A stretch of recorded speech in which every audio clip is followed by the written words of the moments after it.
சென்னை அருகே 14 வயது சிறுமி கூட்டு பாலியல் பலாத்காரம். நள்ளிரவில் பைக்கில் சென்றபோது கொடூரம்.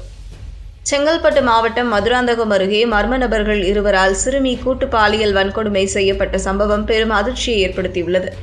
நண்பருடன் பைக் ரைடு சென்ற 14 வயது சிறுமி மர்ம நபர்களால் கூட்டு பாலியல் வன்கொடுமைக்கு உள்ளாக்கப்பட்டுள்ளார்.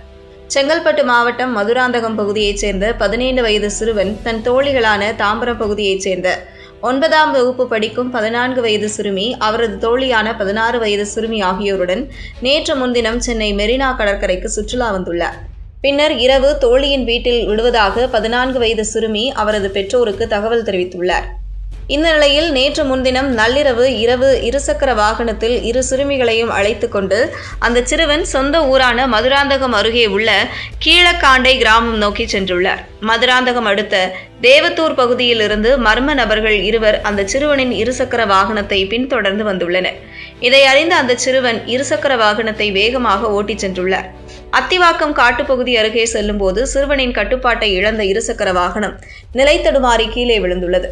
அப்போது பின்தொடர்ந்து வந்த மர்ம நபர்கள் இருவரும் சிறுவன் மற்றும் 16 வயது சிறுமியை துரத்திவிட்டு 14 வயது சிறுமியை அத்திவாக்கம் ஏரி பகுதிக்கு தூக்கிச் சென்று கூட்டு பாலியல் வன்கொடுமை செய்துள்ளனர். பாலியல் வன்கொடுமைக்கு உள்ளான சிறுமி சிலரது உதவியால் பவுஞ்சூரில் உள்ள அரசு ஆரம்ப சுகாதார நிலையத்திற்கு சென்றுள்ளார். அங்கிருந்து மேல் சிகிச்சைக்காக செங்கல்பட்டு அரசு மருத்துவக் கல்லூரி மருத்துவமனைக்கு அனுப்பி வைக்கப்பட்டுள்ளார். சிறுமிக்கு நேர்ந்த கொடுமை குறித்து கேட்டறிந்த மருத்துவர்கள் மேல்மருவத்தூர் அனைத்து மகளிர் போலீசாருக்கு தகவல் தெரிவித்தனர். போலீசார் இந்த சம்பவம் தொடர்பாக வழக்கு பதிவு செய்து விசாரணை நடத்தி வருகின்றனர்.